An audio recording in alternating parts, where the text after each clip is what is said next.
you're trying to do some things and get them off to a good start, and then you just feel like you're always trying to catch up. And the quarterback was hot for a while. We couldn't get off the field on third down. I thought, offensively, we had drops, early that stopped a couple of drives, but right before the half, you're looking at like we haven't had that many opportunities. So, I think there's a lot that we need to work on, obviously, and we got a bunch of young guys. It was a short week, and just get some of these guys back healthy and get ready to go. Ryan Fitzpatrick, obviously a lot of experience on a short week. Obviously that helps him. And defensively for you guys, they had balance. And any time a veteran quarterback, or any quarterback for that matter, that has balance, it makes it easier. I think as a defense in the first half, you were allowing about 5 yards a carry, and that's something that was different from last week in Tennessee. Yeah, and I don't disagree with that. I mean, we kept getting into those, those third and makeable ones, and we're trying to bring pressure, throughout the game on all different down and distances to try to get to him. But, he made the throws, made some plays that, there's a point where he was like 11 for 11. I think he finished with 2 incompletions. And, he was really doing well, and they were making some good plays. And we just got to, get some of those plays going our way. James Robinson had 17 touches in the ball game, 129 yards, 2 touchdowns. And, Doug, I can't think of enough superlatives to describe his play. He just seems to get better every week, and even though it was a loss, I thought that was a real positive. Yeah, I mean, he's been like that. I mean, I've been saying it the whole time. I think, he's a special type of guy. He's one that I think everyone wants to be in the huddle with. He gives you everything he has every time every time he's out there, and he just makes things happen. I think, I'm excited for him. But like you said early on, we got to keep these games going where we can get, some of that balance and play in a 0-0 game instead of getting ourselves out of it a little bit. Yeah, the third down production obviously a little off, and your quarterback has been so sharp, particularly on third down. And tonight he was just a little bit off. Does it have anything to do with not having DJ Chark, or is it just one of those nights for your quarterback? No, I think anytime you take away a number one guy, you know what I'm saying? I think, especially on a short week, you're not going to get a lot of work. People are going to be in different positions. It's not an excuse, but it's just the truth. So, but I thought, he was competing there. I thought he took some good shots at times. And then when the game gets, to a point with that, then, I mean, those guys have their ears pinned back and they know you got to throw all the time. So it gets difficult. But, he's a tough kid and he'll learn from some of the things today. I thought he took, 2 or 3 good shots and, he'll get better as we go. Well, the disappointing thing about having a short week is that you get a long week next week. You had a couple injuries tonight. Leon Jacobs, Andrew Winger goes down. Obviously, those guys will have some extra time to heal. How are they doing? And also, what do you tell your team after a game like tonight? Yeah, and I think short week, young team. I think we all got to do a better job there. And it's one of those things. I think a lot of things have been said about this team on the outside, and about whatever that not talented or whatever it must be. But like I said before, I really like the guys we have on this team, a young team. And like I told them, I said, look, we didn't play well, we didn't execute well, all of us. And the one thing that we can't do is we got to make sure we believe in each other. We can't all of a sudden saying, hey, well, I did my job or I did this. I mean, we all got to make sure we work together, because that's the only way that you're going to win football games with a young football team. All right. Thank you, Doug. Great. Thank you, Jeff. All right. The first word with head coach Doug Marrone, presented by Navy Mutual, insuring those who serve. Back in a moment, we'll get into the Baptist Health Locker Room report. Fred Taylor will join us as well. Final score, Dolphins 31, Jaguars 13. This is Jaguars Postgame on Jaguars Radio. Headquartered right here in Jacksonville, the CSI Companies is one of the fastest-growing staffing firms in the nation. As a proud partner of your Jacksonville Jaguars, CSI knows how important it is to find the right people for your team. See why some of Jacksonville's top companies choose CSI for their staffing needs. Visit thecsicompanies.com or call 800-582-0828 today. That's 800-582-0828 for the CSI Companies. Why do you choose Farah and Farah? First, we have the financial resources to take on any insurance company, and our track record proves that we know how to win. Our attorneys and staff are a team, and we've worked together for decades. To us, our job is much more than just a paycheck. We love to help. And this is important. We never forget. It's not about us. It's all about you. Farah and Farah, Jacksonville. If something's been hurting, aching, or bothering you, don't ignore it any longer. It's time to take care of your health again. It's time to make an appointment with a Baptist Health primary care doctor or specialist. Call 904-202-4U to schedule a virtual visit.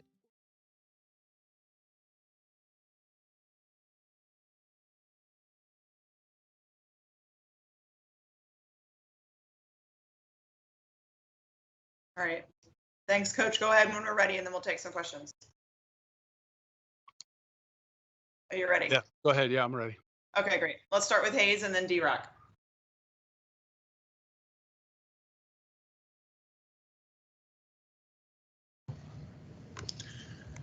Doug, how do you explain the defense being so poor at the opening of all three games this year?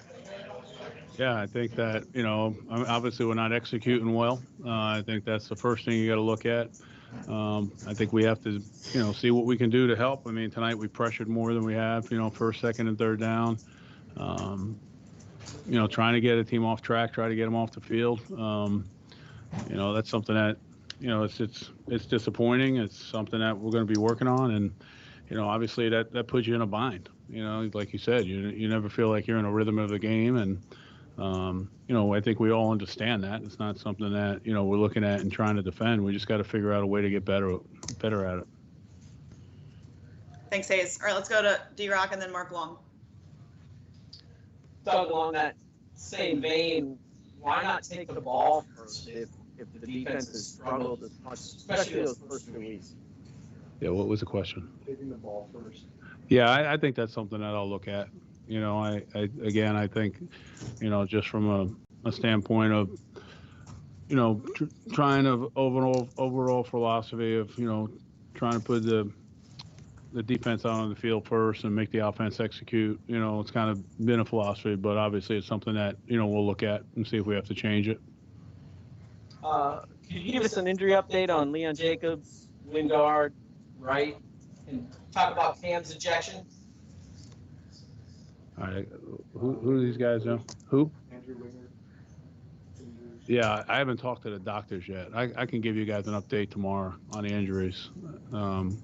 Leon, I know, will be out. What about Cam's ejection? Yeah, I didn't see much of it. All I saw Cam on the bottom. I saw the officials jump in there. The official told me afterwards that, I guess he jumped on him, and Cam went to push him off him. So he touched the official. That's what I was told. So,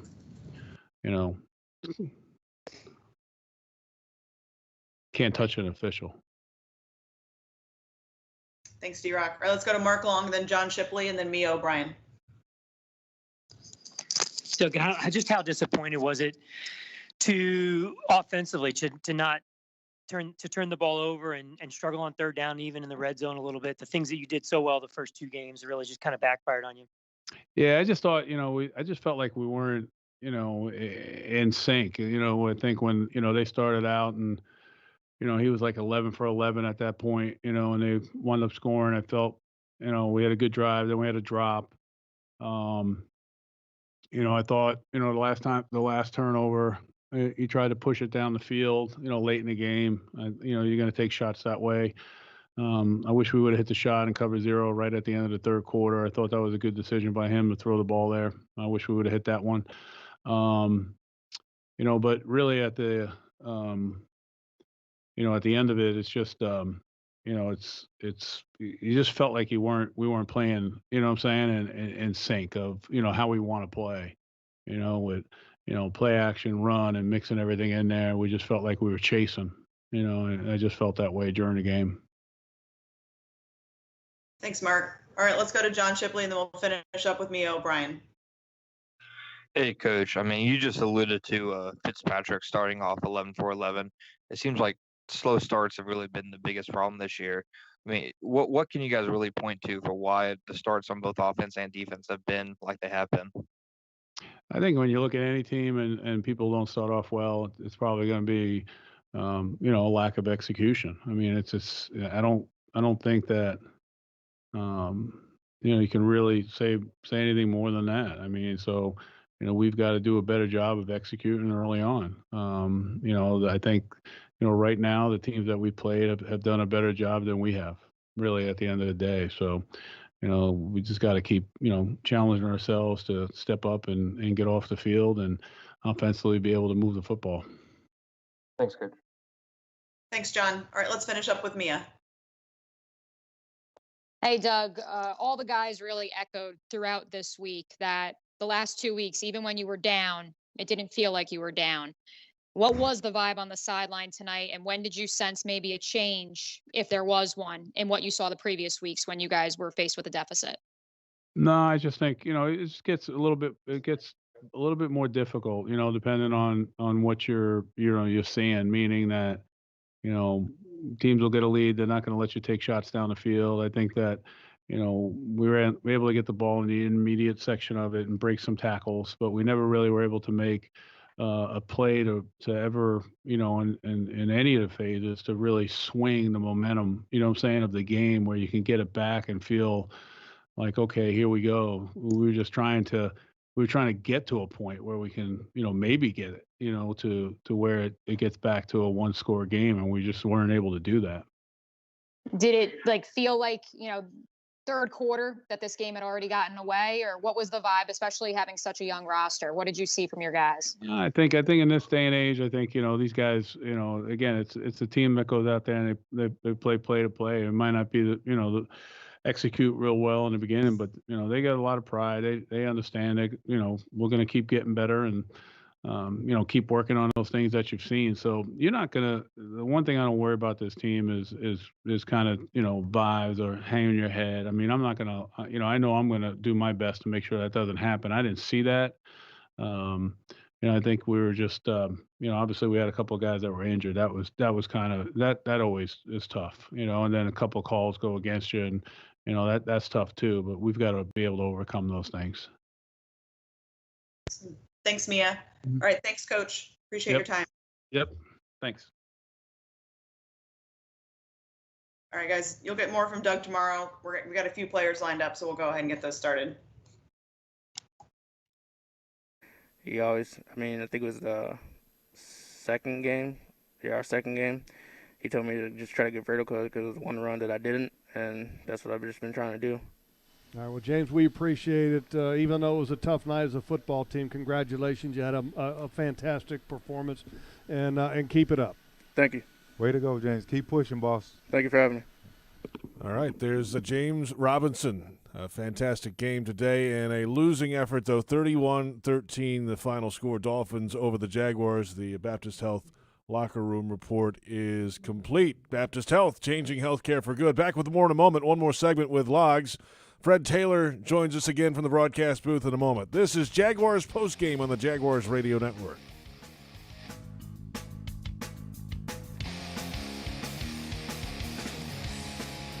The best thing about working at Fair & Farah is all of the employees. We all work together. It's extremely enjoyable to come to work every day. There's a common cause or goal. No matter what your job is, we're all there for the client. We are dedicated to our clients 100%. We do everything it takes to maximize the value of their claims. Fair & Farah is really the Farah family. When they choose us, they choose a family to fight for them and to protect them and to make sure that they're in a good place and that they have somebody on their side. Farah & Farah, here for you, here for good. Jacksonville. Dreamfinders Homes has a simple commitment to their home buyers. Deliver unsurpassed quality, uncompromising value, and an extraordinary level of customization you simply won't find with other home builders. With over 40 communities to choose from, you'll find a location you love and the home of your dreams. Dreamfinders has townhomes, single-family homes, and custom estate homes starting from the high 100s and a wide selection of move-in ready homes. Quality, value, customization. That's the Dreamfinders difference. Gardner. Okay. All right, so we're going to start with James. So if you previously had your hand up, we're going to keep going. So I'll start with Cassidy and then John Shipley. Hey, James. You were actually the leading receiver tonight as well by, I think, 50-plus yards. Does that just kind of feel like right place, right time, or how much of the game plan sort of shifted to include you on short little checkdowns once DJ went out? I think as an offense, the checkdowns are always an option for a quarterback. He didn't find anyone open, so I mean the checkdown was there and he made the play. So I think it wasn't really of a shift into that. It was just him making a great pass. And every time you fell forward or got forward for positive yardage, did you feel like you were kind of responsible for providing any sort of spark you could tonight? Yeah, I think everyone should be feel like that because anyone can have it, anyone can make a play. So I think everyone should go out there trying to make a spark. Thanks, James. Thanks, Cassidy. Let's go to John Shipley and then Dustin. Hey, James. The last 3 games, the offense has struggled on the opening drive of each game. How frustrating is it, to come out the game kind of slow? I would say it's frustrating for all of us, but I mean, we all believe in each other and we know that we can come out there and play faster, and that's what we're going to work on and come out and do next game. All right. Thanks, James. Thanks, John. Let's go to Dustin, and then we'll finish with Mia. Hey, James. Tough loss today. Was there any point in the game during that second half when you guys started to move the ball a little bit where you guys thought you were going to be able to get back in that game, or did it feel kind of like an impending doom? Oh yeah, I think we all felt like that coming back out the second half. I mean, if we didn't, we should have just stayed in, and because no one wants to go out there and just play to lose. So coming out in the second half, we wanted to move the ball, try to get a quick score, but we did the best we could, and we're going to come back next game. Thank you, James. All right, we'll finish up with Mia. Hey, James, third game for you. So there's 2 games on tape now. Did you see the Dolphins maybe do anything different in defending you as opposed to the previous 2 weeks that maybe they were scheming against you? No, I don't think so. I mean, what we saw on film is what we saw in the game. Yeah, we just kind of went out and went with it, did what we had to do, and we just got to come out playing better and faster. All right. Thanks, Mia. All right. Thanks, James. Appreciate your time. We're going to make it a quick switch to Gardner and then Chris. So if you have a question for Gardner, go ahead and we'll get started right away with Demetrius. This you. Hey, Gardner, the past couple games, it seems like the offense hasn't been able to get off to a fast start. Can you just talk about what the issues were tonight? And did you ever feel like there was ever a time where you guys could actually click and you felt like the offense wasn't going to keep going? Yeah, those times, we get the ball moving, and then, something would just kill the drive. There's things we've done in these 3 weeks that have been really good. There's things we've done that are, kind of killing us. So we're going to take this break to, kind of look back, reevaluate, and move forward. Thank you. Thanks, Demetrius. Let's go to Cassidy and then John Shipley. Hey, Gardner, how much of a difference do you feel like DJ would have made being out there tonight? DJ is a great player. Obviously, he's a guy that we love, basically in any one-on-one situation. But I have a lot of confidence in the rest of the team, the guys we have out there. I mean, everybody that dressed tonight, Chris, Keelan, Colin, Laviska, Didi, everybody can go win. I think as a group, we just didn't get it done tonight. Thanks. All right, let's jump over to John Shipley and then D-Rock. Hey, Gardner. You guys came in tonight performing really well on third down as an offense, but tonight you went 3 for 10. Is there any real thing that you can put your finger on why you guys struggled there tonight? Yeah, I don't know. I think more than anything, we're just gonna have to look at the tape, see if there's any trends, and address it there. All right, thanks, Gardner. All right, thanks. Let's go to D-Rock, and then we'll finish up with Mia. Hey, Gardner, what's the frustration level when you guys on offense are walking out there every week and you're already down 7 points? I mean, that puts you guys behind the chains pretty much for the rest of the game, doesn't it? Or at least for the rest of the first half. Well, I mean, we've shown we can overcome it, so that doesn't really, we had too many mistakes tonight. That's kind of plain and simple. No matter what the score is, we should be able to go out and execute, and we just didn't do a good enough job of that. right. Thanks, D-Rock. All right, let's finish up with Mia. Hey, Gardner.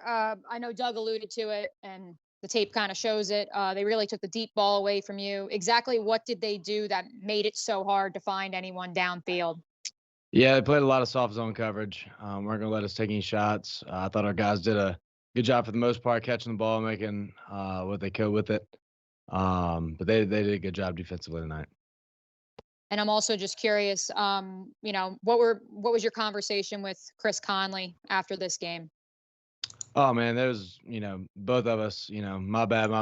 There's both things that we wish we could have back. So we're gonna move forward, look at the film, address it, and then move on to Cincinnati.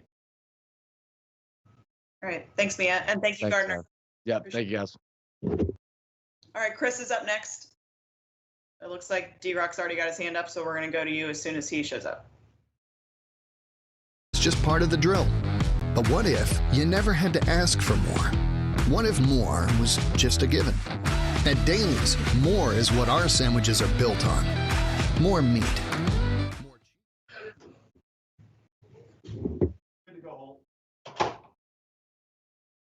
D-Rock, you can go ahead. Sorry. Chris, bit of a rough night for you and the offense tonight. Frustration level at being down so early and then just not really being able to make a lot of plays to catch up. Yeah, frustration level really high. Personally, in situations where you come out and you have an opportunity to start the game with a good drive, you got to make every opportunity count. And in that first drive, I let this offense down. No excuses about that.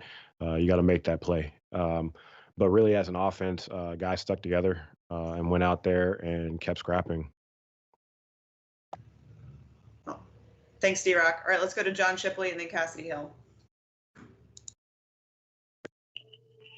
Hey, Chris, the offense came into tonight as one of the better offenses on third down in the league, but it just seemed like on third down tonight, you guys ran into a lot of struggles.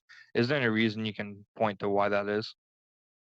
The Dolphins played, they mixed things up on third down and did a good job of staying behind us, staying deep. We got to capitalize on everything that they give us underneath, and we can't have negative plays that put us in third and long. Towards the end of the game, guys started getting open in those soft zones and really making plays underneath. But we got to have that earlier and just be more consistent with it. Thanks, Chris. Thanks, John. Let's go to Cassidy and then Mia. Hey, Chris. I'm just wondering from your perspective, what happened on that touchdown, or what was not a touchdown at the end of the third quarter where you were open? What went wrong there?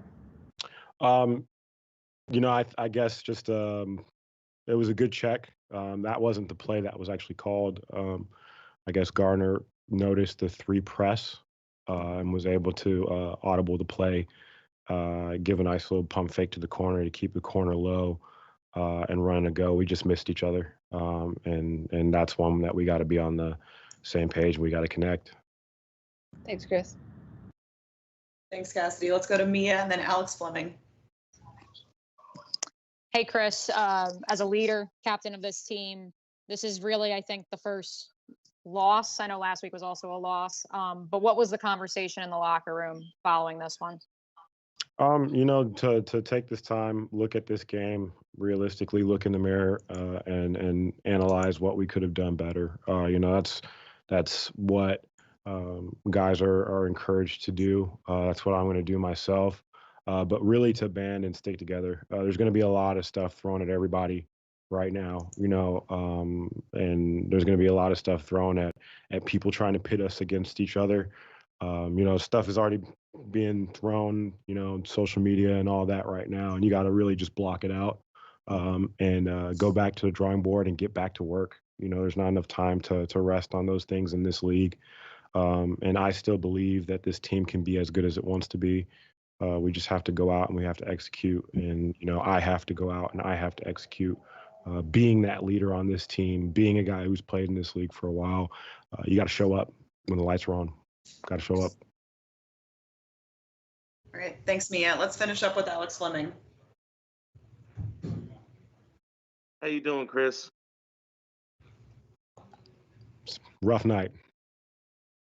Did the lack of plays in the first half mess up the continuity with the offense in the second half? I wouldn't necessarily correlate that. I think we had a slow start in the first half. We've had a couple of slow starts. We need to get started faster, but I think one of the things that hurt us in this second half is we had some things that ended some drives where we got some momentum and we were moving the ball and we didn't finish. Really, that's the difference between this week and previous weeks. In the second half, we've really finished drives, and this time we didn't. We had some opportunities and things that put us behind the sticks in situations that aren't favorable. But I think in the second half, we just have to finish.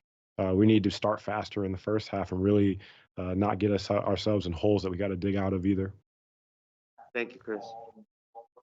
All right. Thank you. Thanks, Alex. Thanks, Chris, for your time. Appreciate it. Yep, no problem. All right, one more. Joe Schobert's going to be here in just a minute. So if you have a question, go ahead and raise your hand or text me. He's great at it. And it made it a 14-7 game at that point, but unfortunately the Jags defense. Hey, Joe, can you hear us? Yeah. All right, we're going to start with Demetrius and then Mia O'Brien. Hey, Joe, what was it that the Dolphins were doing early to just get on you guys so fast, getting to another 14-21-0 game? I mean, they got off to a good start, but a lot of it's just execution on our side, on the defensive side of the ball. You got to be able to get off the field on third down and limit our penalties. That's kind of been a recurring theme the last 2 weeks, and it's something we've really got to look into going forward. Thank you. Thanks, John. All right, we're going to go on to Mia, and then we'll go to Hayes. Hey, Joe, how much was rushing the passer an emphasis this week during practice? I know Doug said you guys rushed more than you did the last 2 weeks. Obviously, still weren't able to get to Fitzpatrick. Can you put a finger on why that was? Yeah, I mean, it was with a quick turnaround, all our practices are walkthrough. So just talking about it, but weren't actually able to get out there and practice and do too much in terms of that. But it's something that we all have to get better on. Every single position if they're put in that position to get after the quarterback needs to be able to make plays and get pressure on them. So going forward, it's something that we, like you said, we have to work on. Do you think it's a matter of rushing more than 4? You think it's something schematically? What can you guys do to improve there? No, I think it's just everybody when your number's called, whether it's a 4-man rush, whether it's a blitz, you have to win your one-on-one matchup, and we got the guys to be able to do it. We just have to do it when the opportunity presents itself. So, like I said, something to look into upon ourselves and get better at and improve as the season goes on. All right, thanks, Mia. Let's go over to Hayes. Joe, you've been candid about some of the things you've gone through in your career with us. Have you ever been a part of something like this to start a season where an opponent scores a touchdown on the opening drive, first 3 games? I can't recall specifically. I don't think so. It's something I think we talked in the locker room after the game. We talked after it happened. Every time it's something we have to really come to the stadium. We have to be locked in and ready to go on the first drive of the game because we can't have that happen every week. It puts our offense in a disadvantageous situation right off the bat. And as a defense, we have to be better than that. So going forward, something we have to work on, something we have to come back and execute and just be aware of that. When we come out of the gates, we have to start fast because we haven't been doing that so far. Were you surprised at Fitzpatrick's ability to generate yards on the ground? I've played him before, and he's done that a bit, but I was a little surprised still at the amount of yards he's able to get himself. But I mean, he's a smart guy, he's a smart quarterback, and he took the stuff that was available for him. He had a good game. Thanks, Joe. Thanks, Hayes. All right, let's go to Dustin, and then we'll finish up with John Shipley. Hey, Joe, with the team going to 1-2, how different does this loss feel compared to the loss last week for the team in the locker room? Yeah, it's a little rougher because, I mean, quick turnaround after a loss. You want to get back in the win column. We weren't able to do that. And I think this game, more than the other 2 that we played, it was more beating ourselves on the field than what the other teams were doing specifically. So it's always harder when you don't feel like you played well on either side of the ball or all three sides of the ball. So it's just something we have to look at. We have a long weekend now to just really reflect on how we played and how we need to change and how we need to get better, and we have to be able to turn it into a positive going forward. Thanks, Joe. Appreciate it. All right, thanks, Dustin. Let's finish it up with John Shipley. Hey, Joe. You mentioned it a little bit previously, but can you just talk about the defense and on third down, kind of you guys' issues with getting the offense off of the field tonight, and then not even on third down, but on fourth down? Can you just talk about kind of struggling to get the offense off on those big plays? Yeah, I mean, it's just something we have to be. Third down, as they say, is the money down in the NFL. You have to be able to execute on third down, and for the last 2 weeks we haven't been executing as well as the team that's lined up across from us. And it's something, I mean, we've been in position to make plays a few times, and we haven't made them. There's been some penalties calling us that have extended drives. We can't put ourselves in those situations. It's just we got to have an overall heightened sense of awareness once we get to third down, because like I said, when you're able to stop them, get the ball back to the offense, I mean, good things happen. But when they convert like they were doing, that creates long drives, and it's not good for your defense. Do you feel like most of the issues are fixable type mistakes? Yeah, 100%. I feel like this whole game, everything you can point to fixable issues. We got to execute better. We got to, on first and second down, we got to execute better on third down, and get after the quarterback, make them make mistakes and take advantage of it like we did week 1. So if we're able to do that, there's no telling how good we could be. Thanks, Joe. Yep. Awesome. Thanks, John, and thank you, Joe. Appreciate your time. Yep. Thanks. All right. Thank you to all of you. I'll be your host next week as well. 4 times in this game tonight, had another interception or would-be interception dropped. Ryan Fitzpatrick on the other side, as you mentioned, JP. Very Minshew-esque line from week 1. 18 out of 20, 160, 2 touchdowns. He also ran for 38 yards and had a rushing score as well. James Robinson, the star for the Jaguars tonight, 46 on the ground on 11 carries with the 2 touchdowns, and did a great job catching the ball as well. Targeted 6 times, caught them all for 83 yards. On the other side, Myles Gaskin, it took him 22 carries to amass 66 yards on the ground. He did have 5 catches for 29 out of the backfield, and always seemed to have that 3-yard gain when it was 3rd and 2.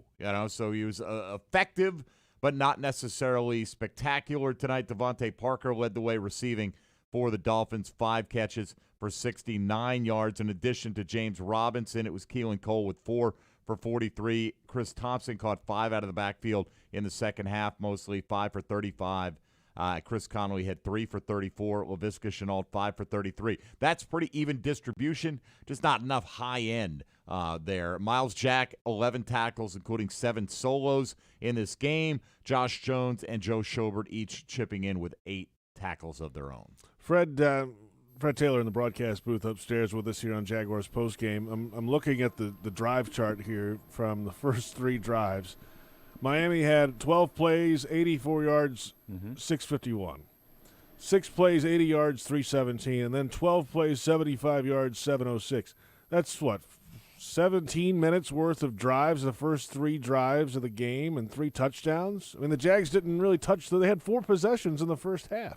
And that's another reason why you see Robinson carries. The total team carries, I think, was 17 carries as a team, 11 for Robinson.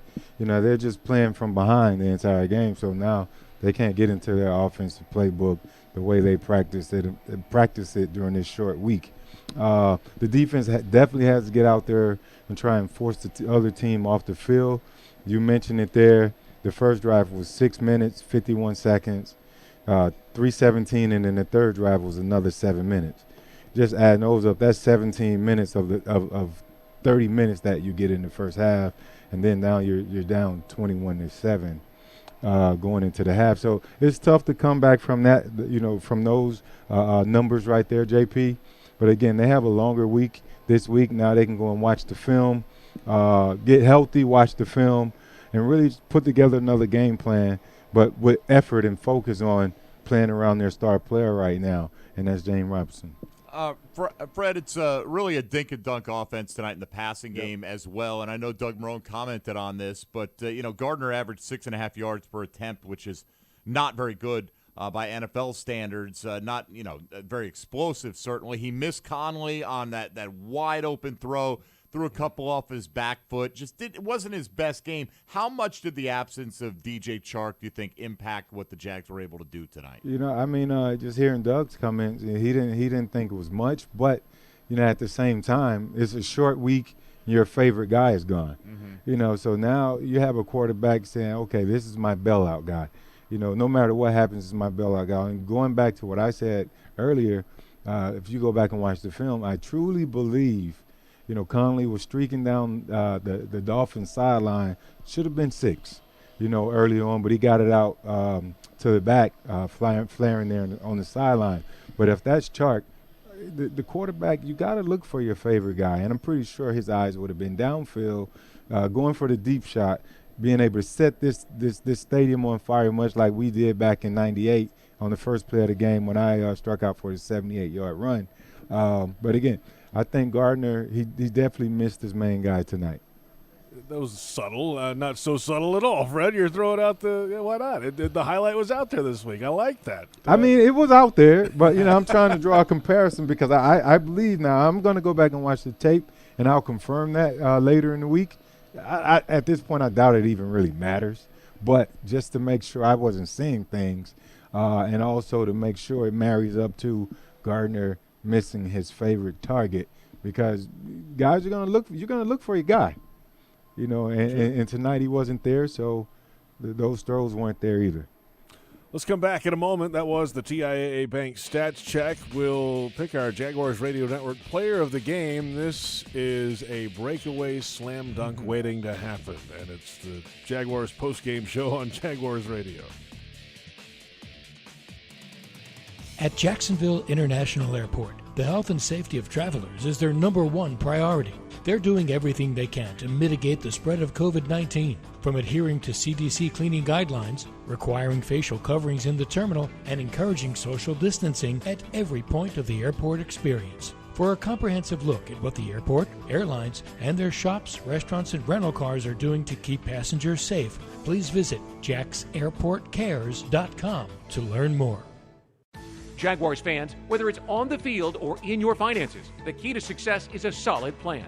From high-yield banking to home lending, into retirement and beyond, TIAA Bank offers solutions that can help you achieve your goals and make the most of your money. It's time for a plan. Start building your legacy today at TIAABank.com/Jaguars. TIAA Bank is a division of TIAA, FSB, member FDIC, equal housing lender, and the official bank of the Jacksonville Jaguars. Hey, it's the Good Greek Spiro, and I am proud to announce that Good Greek Moving and Storage is now the official mover of your Jacksonville Jaguars. The Jaguars are making all of the right moves, and you should too. So when it's time for you to move, do it like the Jags and call the Good Greek. Simply dial ** Greek from your cell or go to goodgreek.com. That's goodgreek.com. Good Greek Moving and Storage, official movers of Jacksonville Jaguars. Good Greek Moving and Storage, your superhero movers. Why live with foot or ankle pain? If you have persistent pain, numbness, tingling, burning pain on the bottom of your foot, or swelling that doesn't improve with home treatment, it may be time to see Jacksonville Orthopedic Institute. Our foot and ankle specialists have innovative new options to help you get back in the swing of things without persistent pain that slows you down. Call JOI 2000 or go to joionline.net for an appointment.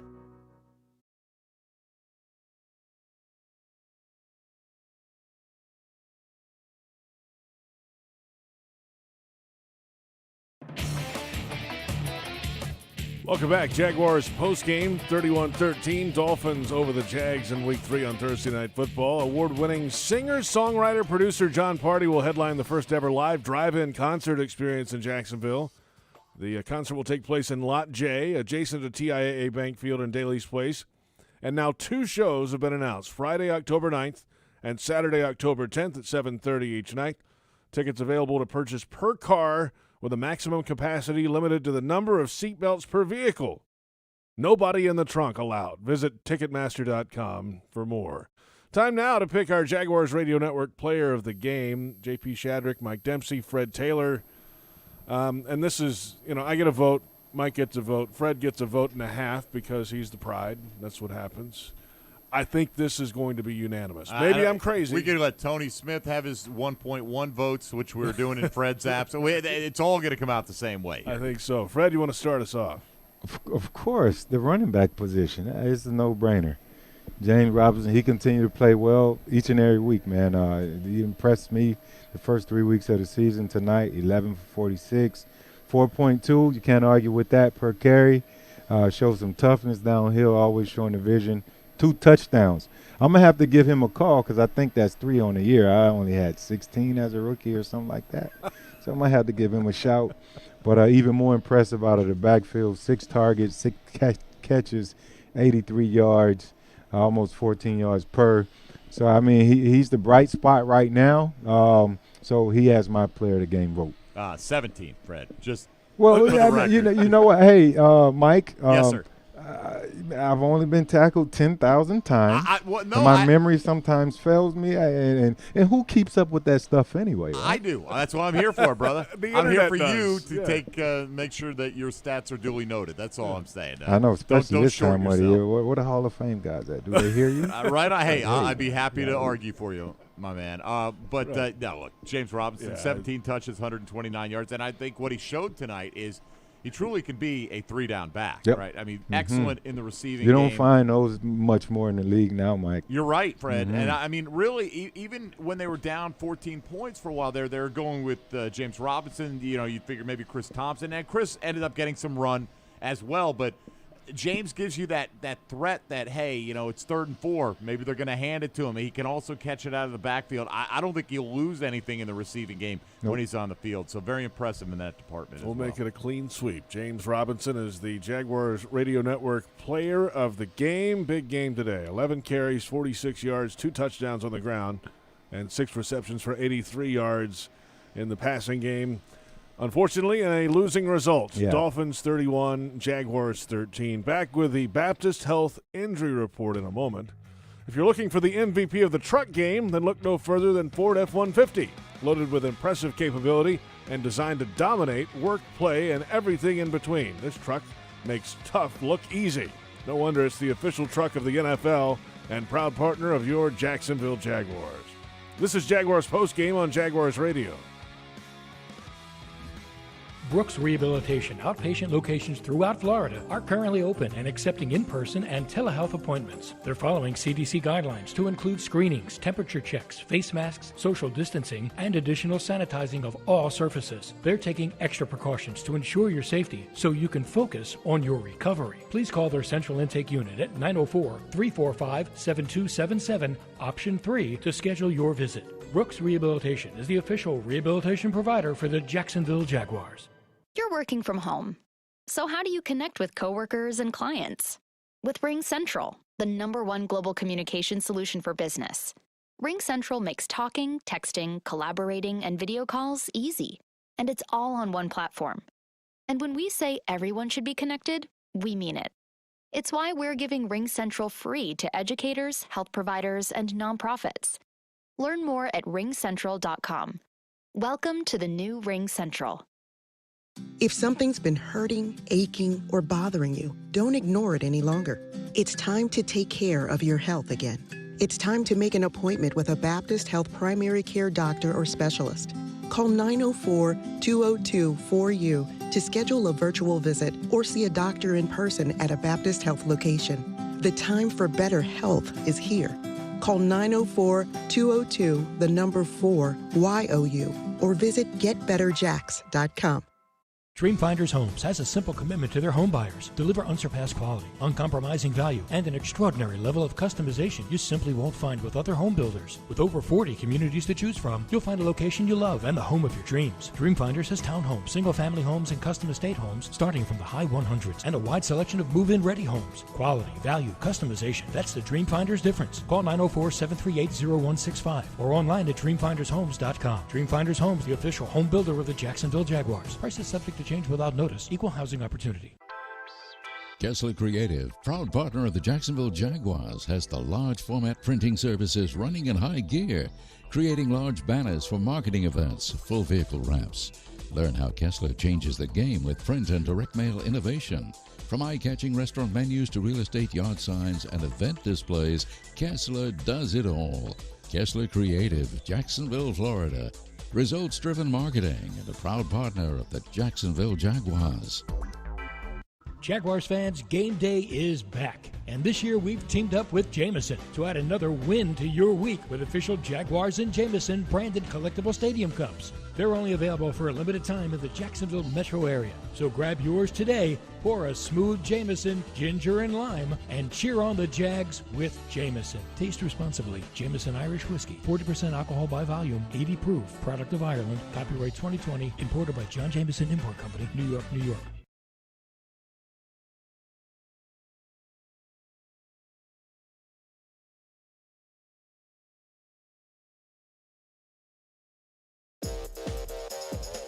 Jaguars postgame continues 31-13. Dolphins over the Jags in Week 3. JP Shadrick, Mike Dempsey, Fred Taylor. Glad you're along with us on your ride home. After the game, the injury report presented by Baptist Health, changing healthcare for good, and unfortunately, a couple of major ones in this one. Leon Jacobs was carted off on the opening drive of the game with a right knee injury, and when you're carted off and you got guys coming up to you before you're carted off and giving their best to you, that's not a good sign. Andrew Wingard had a core injury and left the game. Keelan Cole was shaken up in the fourth quarter after a really hard hit coming across the middle by two different defenders. And at the end of the game, we heard the analyst on our broadcast, Loggeman and Baselli, talking about Joe Schobert squeezing that right hand and wrist towards the end. But obviously, Fred, when you're carted off, Leon Jacobs, that's you hate to see that. Just a tough sight to see tonight. Yeah, you never want to see that, JP. And quite naturally, throughout my career, guys that have gotten injured, they always want to try and macho up and walk off, and show that they're tough. But when the guys are on the cart, man, that's the last place they want to be. And, Fred, we're just, we're going to find out about the depth of this team or the lack thereof, That's right? right. I mean, so much youth on this football team now. We're getting into the second and third level at some of these positions. And, for a team that, is young and trying to come together, it's going to be tough, I would imagine. Your experience would tell you to mix these guys in on the fly. Yeah, it also depends, Mike, how many guys are out there available, and you're going to have to do your best as coaches. To get all the guys that are currently in the building ready for purposes of such due to injuries, and the guys that are on the street, being able to work guys out consistently. Your scouting department's got to be on point. The guys that are evaluating, because you're going to have to bring guys in. You're going to get younger and younger and younger. What I've noticed, though, the trend that I've noticed, without the preseason, I'm seeing so many ankle injuries, a ton of hamstring injuries, and unfortunately, a few major knee injuries so far. But again, to go from zero, trying to go from practice, thinking you're servicing these guys enough, and then you're going to throw them in the game where it's full speed, full contact, 60 minutes. The foundation of the muscles aren't quite there yet, and that shows the importance it shows you the importance of preseason, because I think these injuries so far around the entire NFL are definitely adding up a lot quicker than we were used to seeing in previous years. I hadn't done a real count, but just from what I've noticed, just watching games around and seeing certain guys out, it's a ton of injuries out there right now. Yeah, last week certainly was definitely some notable names around the league last week, and a lot of them that went down for, if not the season, for a good bit of the season moving ahead. Right. There you have it, the injury report presented by Baptist Health, changing healthcare for good. We'll preview next week's matchup and wrap up Jaguars postgame after this. It's Jaguars postgame on the Jaguars Radio Network.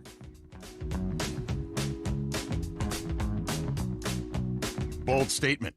Saving money with Geico is almost better than watching football. Think about it. When you're watching the game, yelling at the quarterback to throw the ball, throw it, Williams is wide open, why are you doing this to me? Use that rocket arm, come on! They don't listen to you. But if you went into a Geico office and yelled, someone please help me save some money on car insurance, everyone would hop to it. Except the intern, because it's his first day and he doesn't even have a computer yet. See? Better.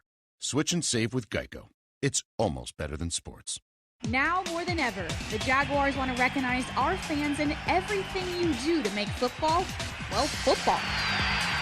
As part of the NFL Fan of the Year contest, the Jaguars are searching for one extraordinary Jaguars fan whose positive influence inspires others in Northeast Florida through their love of the game. Wow. You can win a trip to Super Bowl 55.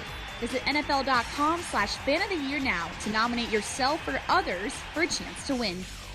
Jaguars fans, here's a great way to pay with pride wherever you go. Exclusively from TIAA Bank, the Jacksonville Jaguars Visa debit card comes with a fierce look and fantastic features, along with the convenience to make purchases online or at millions of locations worldwide. And it's yours, free, when you open a Yield Pledge checking account. Order yours today. Visit TIAABank.com/JagsCard. TIAA Bank is a division of TIAA, FSB, member FDIC, and the official bank of the Jacksonville Jaguars. Storm season is here, and JEA is doing everything possible to prepare. We've invested millions in hardening our electric, water, and sewer systems to make them more resistant to extreme weather. By updating your contact information and signing up for alerts, you'll also be better prepared if a storm hits. And in the event we need to restore your power, we can keep you up to date on our efforts and get you back to normal sooner. Update your contact info today at JEA.com. JEA, building a more prepared community. PRI Productions, a Southeast full-service event company, has everything you need to bring your next idea to life. Visit PRIProductions.com and learn more. Jaguars Postgame, JP Shadrick, Mike Dempsey, Fred Taylor. All right, well, Fred, they're 1-2 now. They have come back down a little bit to earth after, the first couple of weeks playing good ball and, nearly coming back to rally to win last week, and they're feeling pretty good about themselves. And now this happens tonight, and there's 10 days to think about it. Fred, is that good or bad? I think it's good. When you throw in the injury situation that's going on, you have young guys out there. You get an opportunity to get them in the meeting rooms a bit longer and say, look, let's just mentally, let's rest, let's recover, rest, but let's stay mentally sharp and play the game in your head. Now, they're going to have they have to travel up to Cincinnati to play the Bengals, another team that's fairly young as well. But I think, JP, what's more importantly, the film. Now as the season's starting to move along, teams are going to get more film and have more opportunity to scheme up some stuff, see what they're great at and what they're not so good at, trim the fat on some things. And, dig into your film and see, how you can strategize to try and take advantage of certain things on film to beat your opponent. So hopefully this week with 10 days, I have an opportunity to get an edge on the Bengals, get healthy, get an edge, and then find a way to get there the following Sunday and get a victory so they can get this thing back to 500. Yeah, that's what's coming up next. A mini bye this weekend. Right.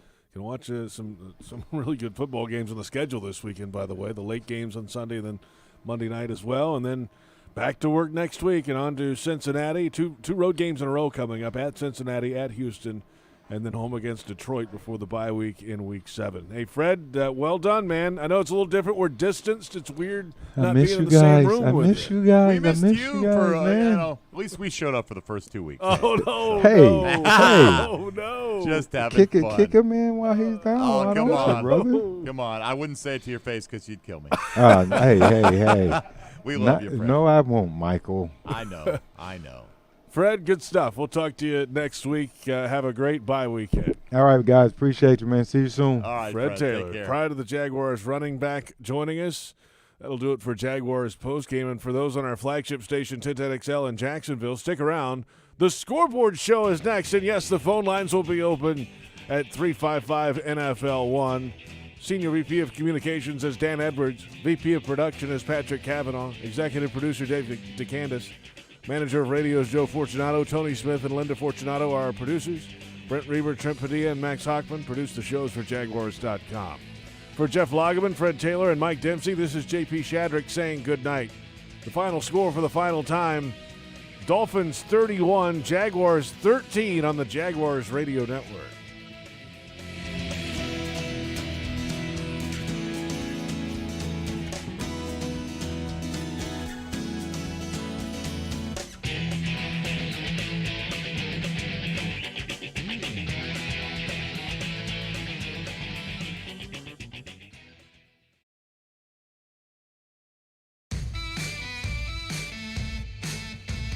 This is the Jaguars Scoreboard Show.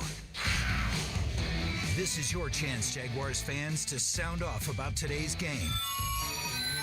The Jaguars Scoreboard Show is brought to you by Baptist Health, Farah and Farah, Geico, and by TIAA Bank. The Jaguars Scoreboard Show starts right now. Welcome in, Scoreboard Show, 31-13, Dolphins over the Jaguars. JP Shadrick, Mike Dempsey, Bucky Brooks will be along with us shortly. It's a little earlier out in L.A., so Bucky will join us, and we'll take your calls. 355-NFL1 is the number, 355-6351. A lot to unpack from this game. Defensively, another slow start, to say the least. 3 consecutive touchdown drives, and they weren't quick strike touchdown drives this time. Last week they were both less than 2 minutes of game time. The first drive last week was 3 plays. Right. So these are marches. But they were still very methodical, just moved it right down the field. And, the difference, JP, because the defense has done this for the most part, at least the slow starts, they only give up 20 versus the Colts. So it's not like, it was in the 30s like these last 2 games have been. But regardless, it hasn't been good. The difference was the offense found the rhythm a little bit earlier. The defense got a couple of key stops in those games. The offense never slowed down, and they caught all the way back up, or in the case in the Indy game, overtook them. Here, you had Gardner Minshew. He completed 30 out of 42. That's not a bad number, right? But everything was short to intermediate at best. Anything downfield, you had to throw off the back foot to Conley and double, maybe triple coverage that didn't have much of a prayer. He missed Conley wide open. I mean, he just broke free, and everybody saw it right away. All he had to do was loft the ball out to him.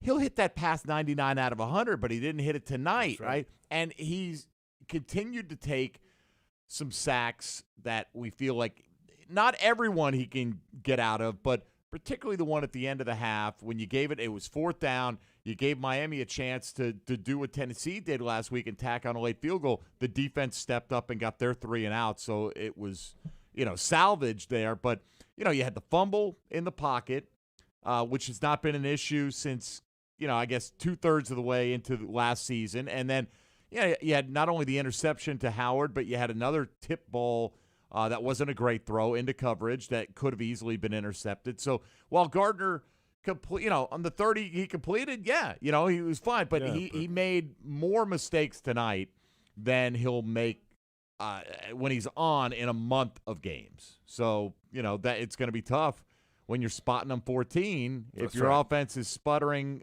around like that. And, they had that big drop. We keep going back to it, but very first drive, you give up the 7, but you feel mentally still you're like, okay, we've been here. We're going to come right down. Right. This offense is hot. Right.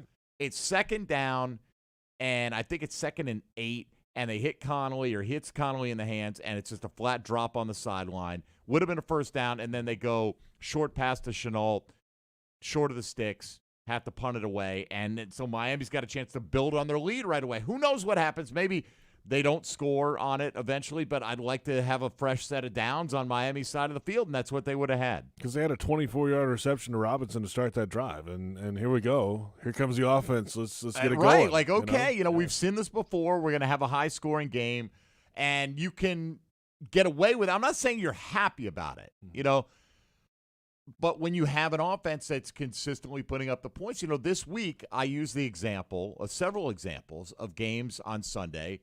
It wasn't just the Jags playing that type of game, right? Look at the Dallas-Atlanta game, right? And you don't want that to happen every week. No. But when you can answer score for score and you can come back and pull that game out, you regroup the troops and you live the battle another day and you put it behind you, and it's easier to go to the film room. Same thing with Seattle, New England on Sunday Night Football. nobody was talking after the game about what bad defense was. Everyone was saying, wow, what amazing offense that was. And that was a game that the only reason it went in Seattle's favor is because New England ran out of plays at the 2-yard line. It was back and forth the whole night. So when your offense, the Jags are not evolved to that point yet. When we see Gardner on, I think we have a tendency to think that it's always going to be this way every single week, that he's not going to have any more growing pains, that he is arriving or has arrived. And, tonight, again, I don't know what the impact of missing Brandon Linder was. I don't know if there was much of an impact. I'll let the tape watchers tell me how Shatley played, but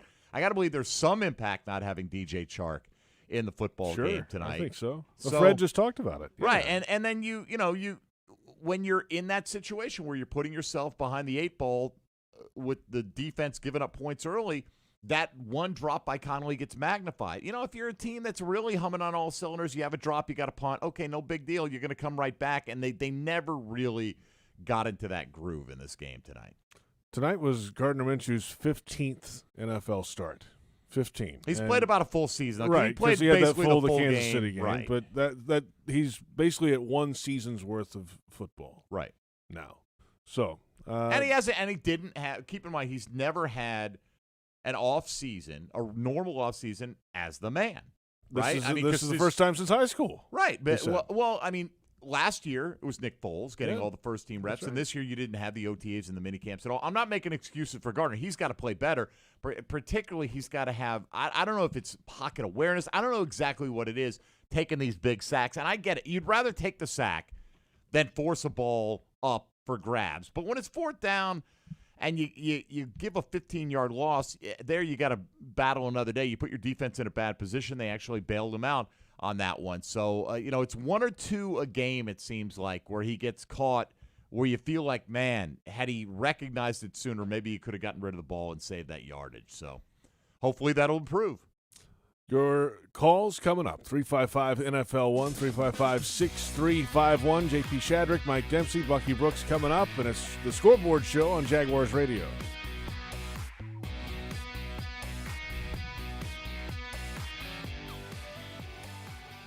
Hanania Subaru of Orange Park would like to present our new dealership with over 13 acres of vehicles to choose from and our new online buying program, iBuy. You decide how much of your buying experience you do online. Browsing, value your trade, picking your payments, financing. Just go to SubaruofOrangePark.com, pick out your vehicle, and click iBuy to begin. Become an iBuy preferred customer at Hanania Subaru of Orange Park, your local Subaru superstore.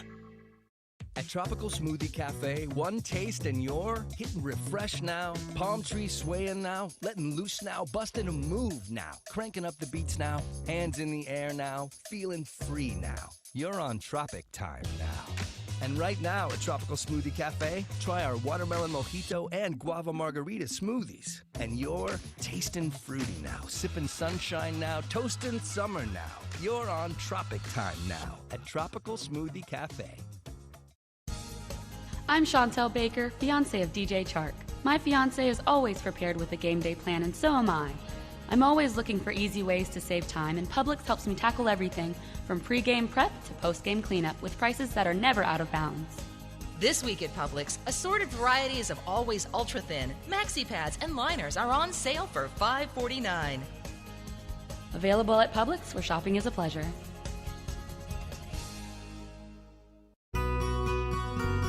Why live with foot or ankle pain? If you have persistent pain, numbness, tingling, burning pain on the bottom of your foot, or swelling that doesn't improve with home treatment, it may be time to see Jacksonville Orthopedic Institute. Our foot and ankle specialists have innovative new options to help you get back in the swing of things without persistent pain that slows you down. Call JOI 2000 or go to joionline.net for an appointment. This is Doug Marrone, head coach of your Jacksonville Jaguars, here to tell you that it's time to get in the game. Make your voice heard by exercising your right to vote this November.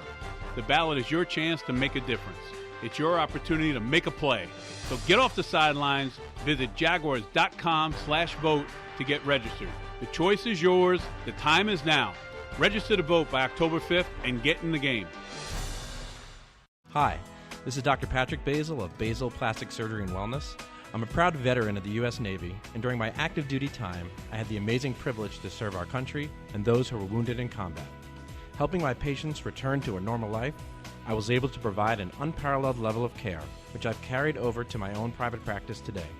As the official plastic surgeon of the Jaguars, I invite you to visit us at patrickbasilmd.com and would like to wish the Jags best of luck in today's game.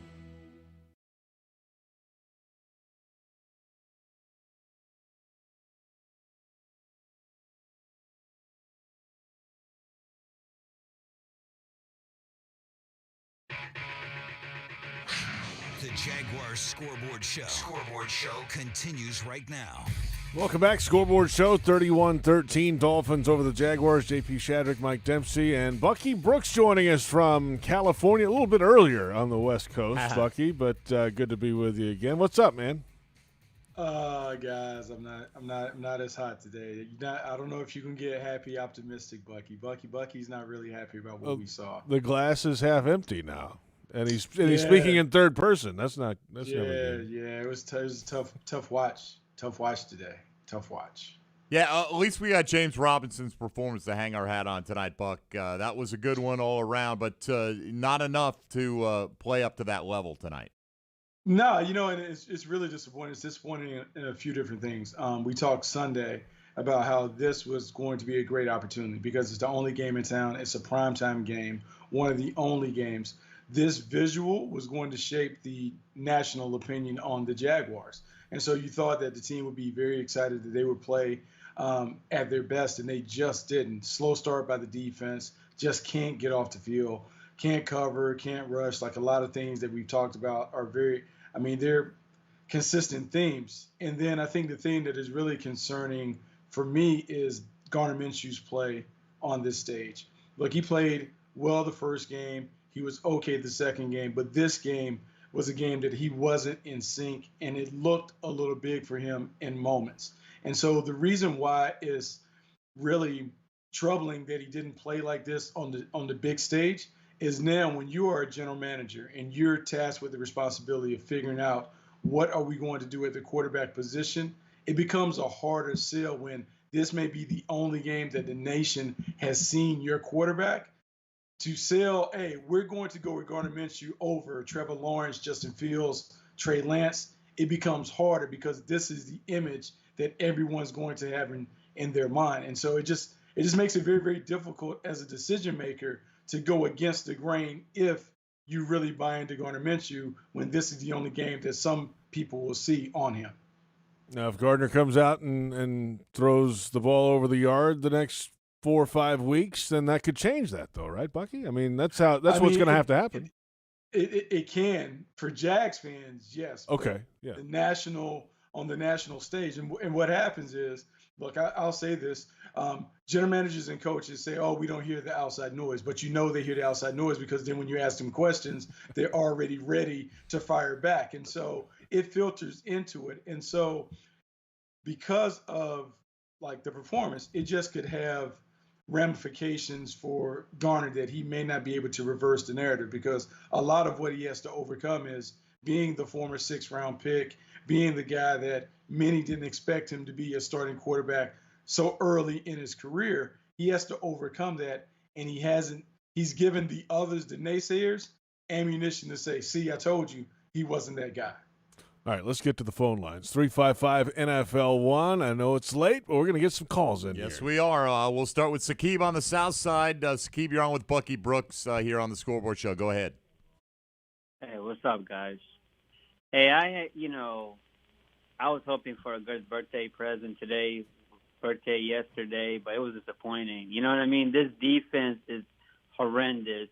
And the only people to blame is Dave Caldwell, and they wanted to go young, and this is what happens when you get rid of a bunch of guys and you just don't have nothing. And it's just very disappointing that when is Dave Caldwell and Coach Marrone going to take responsibility and fire the defensive coordinator? He's been here for 5, 6, 7 years, and I'm just tired, bro. Like, this is not even funny anymore. Like, it's getting old, it's getting stale, and I know it's only week 3, but I can't do it no more, man.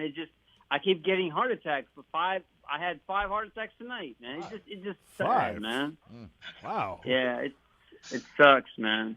That's it. Yes. Hey, thanks for the call, Sakib. I must say, Bucky, that everything I put on Twitter tonight, I put scoring drive results, whatever. There was always like 2 or 3 responses saying "Fire Todd Wash." Like that's the line right now. I mean, it's really hard when your defense struggles, and they struggle mightily, particularly in the early stages of the game. The Dolphins get the opening kick. They drive right down the field. Jaguars eventually have to punt it back to the Dolphins. They go right back down the field. And here we are again, 14-0, and it's an uphill climb for 60 minutes. And it's just really, really hard for a young team and a young quarterback to always have to chase points. But I sit here and I'm looking at Todd Wash, and I'm like, what can you do? When I go a 4-man rush, I drop 7 into coverage. No one is getting close to Ryan Fitzpatrick. So then you determine, okay, you know what? We need to dial up. Let's bring a pressure. Let's bring Miles Jack off the edge. And then the cornerbacks can't hold up. And I'm going to say this. C.J. Henderson, I don't know what happened to his mojo tonight, but he definitely did not have his A game. And so when you see him struggle very early, Jakeem Grant not being aware, not touching him down, having a tough time with Preston Williams, those things, I can see why Todd Wash is like, man, my young guy's struggling. I can't put him out there one-on-one. But then when I do that, I can't to the quarterback. And so, look, it's really tough. It's tough being a D coordinator when you don't necessarily have the ammunition to be able to come after people the way that you would like to. All right. Thank you, Sakib. Let's welcome in Papa Louie now to the Scoreboard Show. Papa Louie, you're on with Bucky Brooks and the crew here. Go ahead. Hey, guys. Thanks for taking my call. I'm just so disgusted. I listen to Coach Marrone. I listen to Freddie T. I listen to everybody say we got to get off. We got to get off fast start. Why don't we do one thing? Get the kickoff when we win the coin toss. Go down the field, score a touchdown or field goal, or pin them deep and set the tone for the game. I mean, it's almost like Groundhog Day here the last 3 weeks. 14-0 before we even get the ball in the second series. As far as the last call, as far as Todd Wash goes, 2 years ago he should have gone. We gave him the benefit of the doubt. The offense this year, we bring in Gruden. We bring in McAdoo. We do nothing on the defensive side coaching-wise. If he's still in the building in 10 days from now, I'm telling you what, we're not going to win many games. Bucky, we want the ball or we're going to score. That's what they're going to say next week in Cincinnati. Look, normally I understand that, like, what most coaches prefer to do is they want to defer. They want to have an opportunity to get the ball coming out of the half, giving them opportunities to make adjustments, maybe put a double score where you score at the end of the half, you get the ball come out, you can create some separation. But you have to wonder, because in the first quarter of each of these 3 games, the defense really has not given the team a chance. The Indianapolis game, they got a couple timely stops, but they were in the red zone. Like, they 4th and goals, 4th and ones, those kinds of things. But in terms of just, hey, let's kick it off, let's get them 3 and out, set the offense back up, we haven't been able to play complementary football because the defense hasn't necessarily been able to hold the water. The offense was scattershot tonight, but the defense hasn't stepped up and carried their weight. Hard to win games when you don't get contributions from your defense. Yeah, look, I'd be willing to take a shot and take the ball first here, but you got to recognize as well, the offense picked up 1 first down on their initial drive, ended up punting a touchback, and so Miami would have been starting at the 25-yard line, just like they did, right. And now you're not getting the ball first in the second half, right? And you're in no better position other than you didn't give up the initial touchdown because they didn't have the ball. But let me ask you this about Todd Wash. As Papa Louie said, you know, if he's still here in 10 days, we're not going to win many football games. What you see on TV watching these games and on the film watching afterwards, is there something, like, if you brought in another defensive coordinator with a fresh set of eyes, do you think there's something they're not doing schematically, or is it just the combination of youth and inexperience and talent level and all that mixed in? Is it coaching? Is it players? I know there's always a mix, but would changing the coordinator, in your opinion, increase the productivity of this defense? I can't say that removing Ty Walsh from defense coordinator would upgrade the defense. I just don't know if they have the pieces in place to play the style that he wants to play.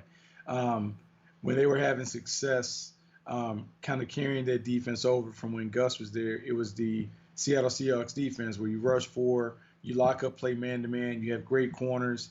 Those guys go. Like Jalen Ramsey, A.J. Bouye played well. Calais Campbell being an edge player up front, being able to get those contributions, Yannick Ngakoue. Saxonville was live and in full effect, but now you don't have those pieces. You got young corners trying to find their way. They're not even ready to think about dominating because they're just trying to figure out what they're supposed to do on every call. And then up front, you're seeing that Josh Allen is really the only credible threat as a pass rusher. K'Lavon Chasen isn't necessarily ready to do that. And on the interior, you don't have anyone that's disruptive. So opposing quarterbacks basically are having a 7-on-7 game.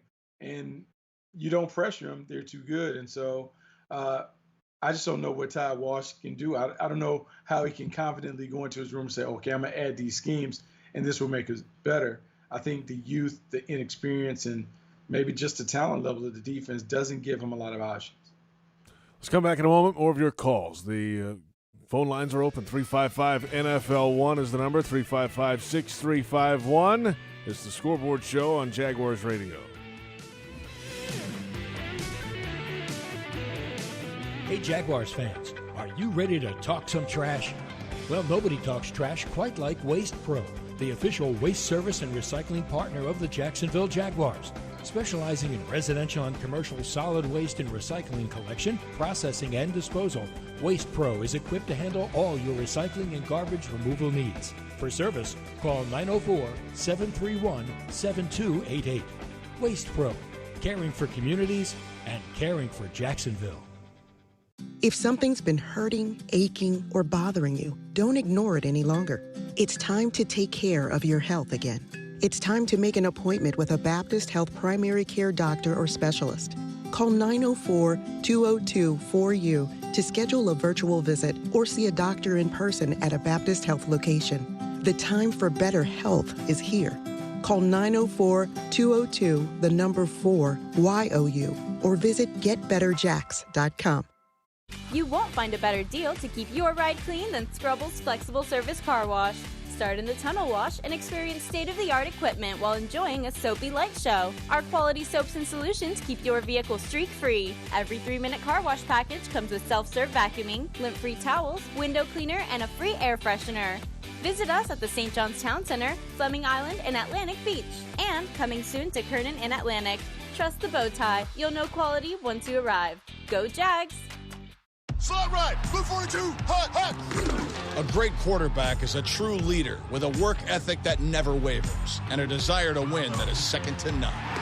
We know a truck like that. Ford F-Series, America's best-selling truck 43 years straight. With impressive towing and payload, Ford F-150 makes tough jobs look easy. Visit your local Ford dealer for great offers on F-150, official truck of the NFL. Based on 1977 to 2019 calendar year total sales. Now more than ever, the Jaguars want to recognize our fans and everything you do to make football, well, football. As part of the NFL Fan of the Year contest, the Jaguars are searching for one extraordinary Jaguars fan whose positive influence inspires others in Northeast Florida through their love of the game. You can win a trip to Super Bowl 55. Visit NFL.com/Fan of the Year now to nominate yourself or others for a chance to win.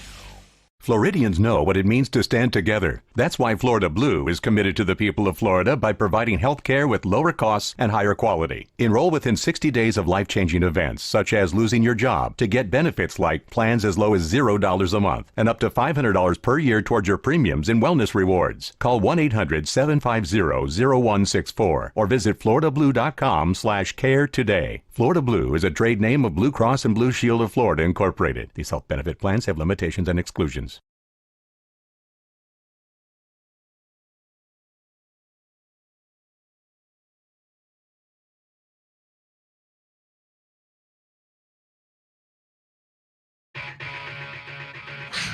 The Jaguars Scoreboard Show continues right now. Welcome back. Dolphins 31, Jaguars 13. Jaguars Game Day is presented by ViStar Credit Union. If you believe no car payment for 90 days is better, join ViStar, a standard feature on new or used car loans. ViStar never forgets that it's your money. Jaguars defense struggling early.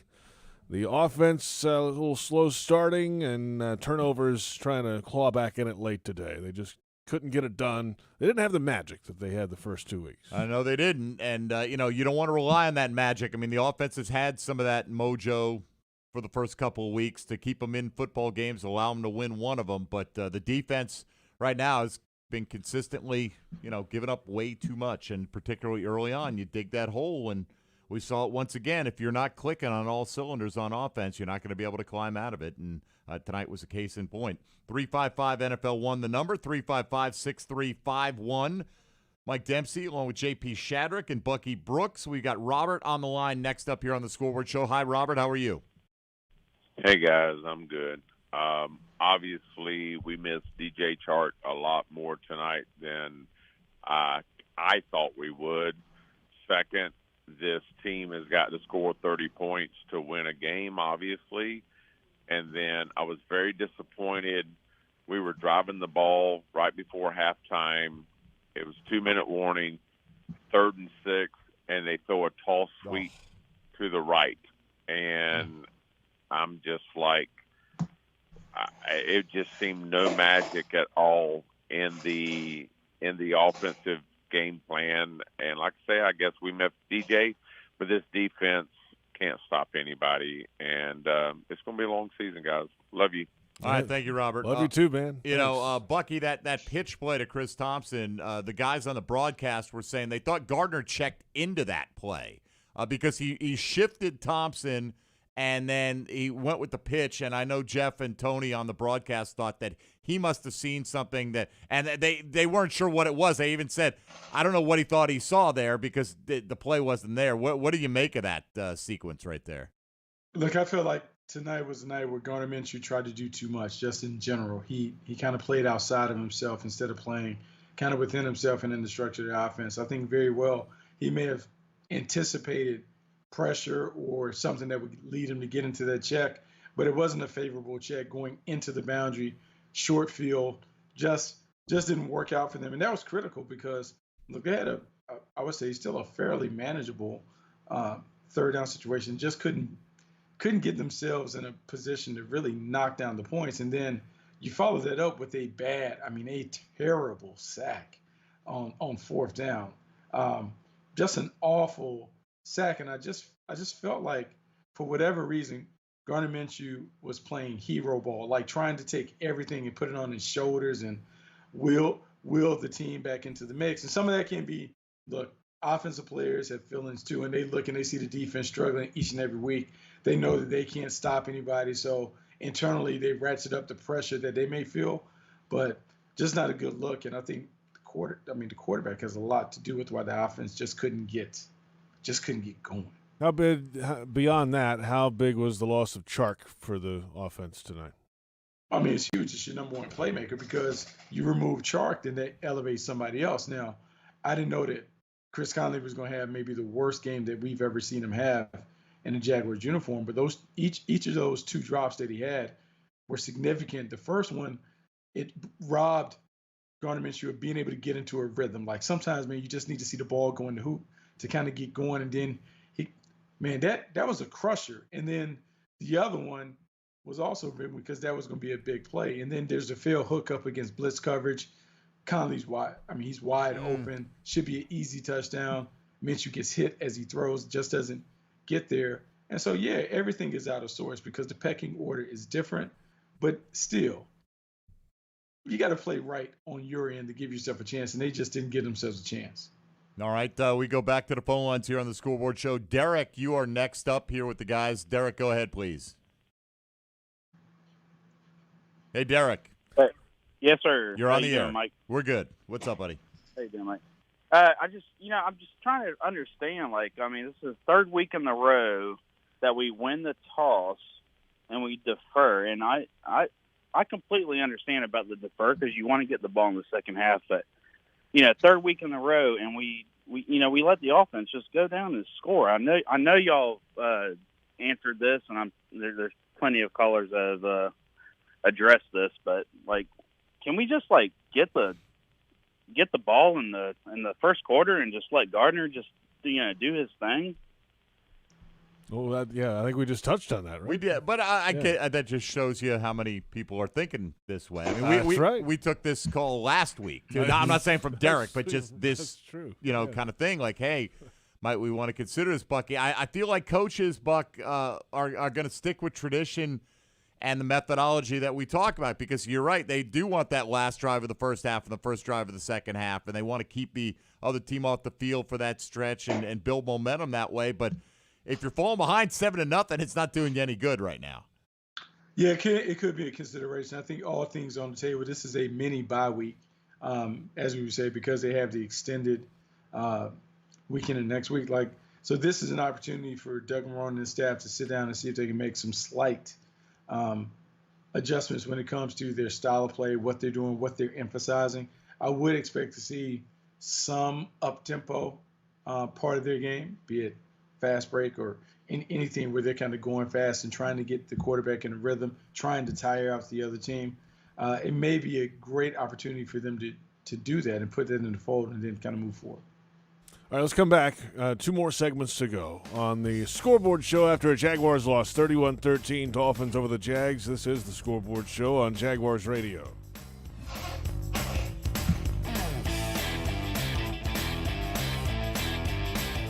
At VyStar, we believe in better convenience, so members can bank any way they want, whether it's at a branch, on a mobile device, or at one of more than 20,000 fee-free ATMs across North America.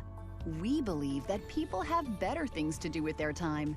If you believe that convenience is better, join VyStar. We never forget that it's your money. All loans subject to approval, insured by NCUA. Why live with foot or ankle pain?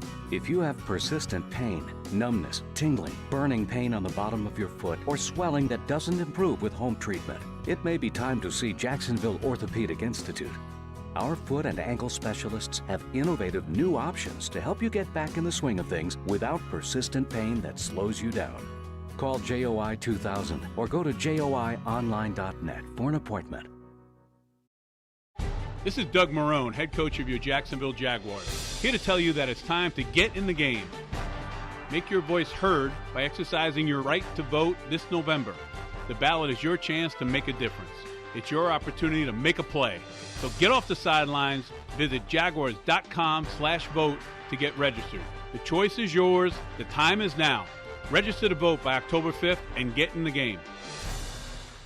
For over 20 years, TIAA Bank Field has teamed up with Siemens to provide a next-level game day experience for Jaguars fans. From lighting, safety systems, and keeping our fans cool, to helping power up our massive video boards, Siemens solutions ensure our venue stays in peak condition. Now with their powerful cloud-based software solution, MindSphere, sensors in our field monitor moisture, fertilization, and temperature data to get to the root of the problem before they become real problems for our turf. Just like our team, we're working together to unlock our potential and get the win. Siemens, ingenuity for life. Hey Jacksonville, this is Joe Adib from Bono's. I just want to let you know that we have now reopened all of our dining rooms. We appreciate all the love that you have showed us during this crisis. For over 71 years, we have been here for you through good times and bad. Our award-winning barbecue and our unbelievable staff look forward to seeing you soon. Be safe. Proven IT implements a strategic game plan designed to streamline your business for maximum results. Make the winning choice with the official business systems partner of the Jacksonville Jaguars, Proven IT. Proven IT's technology experts use a customized approach to understand how to design, implement, and monitor solutions that optimize your business. Proven IT provides managed network services, document management solutions, office technology, voice and data solutions, and more. Visit ProvenIT.com to see how they can streamline your business. Proven IT, transforming workplace productivity.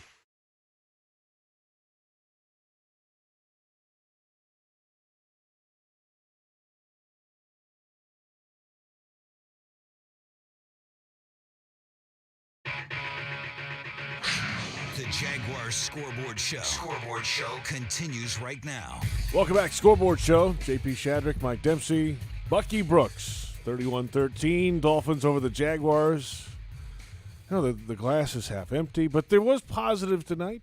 James Robinson had a good day at the office, 11 carries, 46 yards, 2 touchdowns, and 83 receiving yards. That's a positive. We heard from him in the postgame, and, so that's something to build upon. Okay. There's that. And, right. Miles Jack was all over the field. Miles again. had 11 more tackles, Yeah. Bucky. I mean, that's two Yeah, things. no, that's another good thing. The list is not long, though, tonight. No, the list isn't very long. James Robinson was one of the guys you talked about highlighting. I thought he did a terrific job in his start. Ran the ball effectively, caught the ball really well out the backfield. He looks like he could be a difference maker. I think some of the other things that kind of stood out to me, Gardner Minshew, you talked about 15 starts, just off the mark, jittery, unsettled, questionable judgment. But then the 4 sacks for 29 yards, it cripples the offense because you don't have anyone who can make that up. I mean, we haven't seen these guys overcome long yardage situations. We just don't know how they're going to be able to do it. We haven't got anything big in the kicking game. And so it's just tough to see where they build on it. Maybe this extended break will help because maybe Doug will have an opportunity to kind of reset, have a state of the union where we are with the team, figure out who exactly we are and how we need to call the plays to fit our identity on offense and defense. And then maybe you'll see a more competitive unit coming out of the mini-bye than maybe you've used to seeing. All right, back to the lines we go. 355 NFL 1. Jesse is next up here on the Scoreboard Show. Hi, Jesse. How are you? Jesse, hello. Jesse, goodbye. All right, we give him a shot. We'll try Daniel next up here on the phone lines. Daniel, you're on the Scoreboard Show. Go ahead, please. Yeah, how you guys doing? Good. You're on the air. What's up? So I feel like I watched the game, and before the game, I got this alert all across my phone saying DJ Chark was inactive today. And honestly, when I seen that, I was like, oh, God, we're going to lose tonight. But I still have faith, though. But what I'm saying is that I think we need another receiver to help out Minshew if Chark isn't there. You know what I'm saying? Because Chark has that speed in the backfield. We have good receivers, but I feel like the other receivers we have doesn't have that much speed as Chark does. We need a receiver that's going to step up and be that real good second. And that same thing goes for defense. I feel like it's a lot of personnel. Like, if you had at least one lineman that can get penetration, it'll open up for everybody else. I feel like with the backfield, you might need some more corners that can actually cover because there's 2 corners out there I feel like they're good at run, defending the run. They're real good at that, but covering, I feel like they ain't doing too well of a job. That's a long list. That's Right. a lot. Yeah, that's a laundry list right there now. Right. And C.J. Henderson had a bad night. There's no question about it.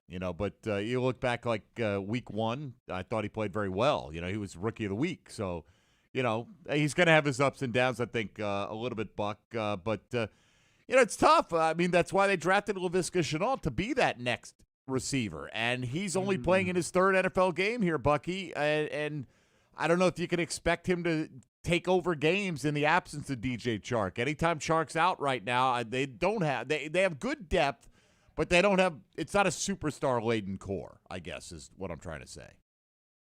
Yeah, it's tough because I'm sitting here and I'm looking at it and I'm trying to put my Doug Marrone hat on. I'm trying to figure out what do you say to the team because you don't want to be super grumpy because you're sitting at 1-2 and things aren't going the way that you thought they would, getting off to a 2-1 or 3-1 start. But this is a great opportunity for him to reassess the team, figure out which players played in the first 2 or 3 games, make some decisions based on who is going to give him the best chance in these matchups. And then just continuing to see if we can kind of refine who we are and our identity and get all the young guys to buy because we knew it wasn't a quick fix, but we got to get them playing harder. I think there was a noticeable difference in the energy put out on the field in week 3 versus the energy that we saw in week 1. We need the guys to be more like week 1 down the line. Then, does that surprise you? I mean, guys get up for primetime games, right? I mean, in that kind of, yes. Wow, we're going to be in front of our peers tonight. Yeah, normally this is an atypical response. Like, you're so excited that you can't wait to show off. You just want to get on the field. You want to be excited. You want everyone to recognize you. You want everyone to understand that this is a Jaguars game. Come watch us. Come feel us. And I feel like they might have wasted it a little bit. Didn't just fully take advantage of the energy that I thought they would have compared to the Texans. And so we'll see how it all plays out down the line. But it certainly doesn't feel like we're heading in the right direction in some of these things, Sure. Right. But there is a lot of season left to try to turn things around. Let's come back in a moment. Mike, you good? I am absolutely good. Okay, we're back in just a moment. One final segment. More with Bucky Brooks and Mike Dempsey. I'm JP Shadrick. It's the Scoreboard Show on Jaguars Radio. If something's been hurting, aching, or bothering you, don't ignore it any longer. It's time to take care of your health again. It's time to make an appointment with a Baptist Health primary care doctor or specialist. Call 904-202-4U to schedule a virtual visit or see a doctor in person at a Baptist Health location. The time for better health is here. Call 904-202-4YOU or visit getbetterjacks.com. At Tropical Smoothie Cafe, one taste and you're hitting refresh now, palm tree swaying now, letting loose now, busting a move now, cranking up the beats now, hands in the air now, feeling free now. You're on Tropic time now. And right now at Tropical Smoothie Cafe, try our watermelon mojito and guava margarita smoothies. And you're tasting fruity now, sipping sunshine now, toasting summer now. You're on Tropic time now at Tropical Smoothie Cafe. This is Chantel Baker, fiance of DJ Chark. Enter for your chance to win a once-in-a-lifetime experience with the Jaguars. Imagine being selected as a Jaguar for the day with prizes including the opportunity to test your skills with the Jaguars team trainer, a personalized Jaguars jersey, club-level tickets to a Jaguars home game, and more. Look for details at Publix where you can pick up all your game day needs, including Tide, Bounty, and Crest. Tackle everything in one stop. Available at Publix where shopping is a pleasure. This football season, prepare your taste buds for the most iconic sports-watching drink of all time, Pepsi. With refreshing deliciousness specially formulated to keep your eye on the ball and mouth-watering fizziness to help you power through game day, Pepsi has everything you need to start strong. I used to care when Mike cheered so hard he spilled nacho cheese on my carpet, but thanks to Pepsi, even Mike can't ruin my football party. So this football season, make Pepsi your go-to game day drink because it's the only drink made for football watching. Pepsi, that's what I like. Headquartered right here in Jacksonville, the CSI Companies is one of the fastest-growing staffing firms in the nation. As a proud partner of your Jacksonville Jaguars, CSI knows how important it is to find the right people for your team. See why some of Jacksonville's top companies choose CSI for their staffing needs. Visit thecsicompanies.com or call 800-582-0828 today. That's 800-582-0828 for the CSI Companies. Jaguars fans, game day is back, and while it might look a little different this year, the good times, smooth drinks, and tailgate excitement will never change when you're cheering on the Jags with Jameson. So pull up a seat, pour a smooth Jameson, ginger, and lime, and enjoy game day with Jameson. Taste responsibly. Jameson Irish Whiskey, 40% alcohol by volume, 80 proof, product of Ireland, copyright 2020, imported by John Jameson Import Company, New York, New York.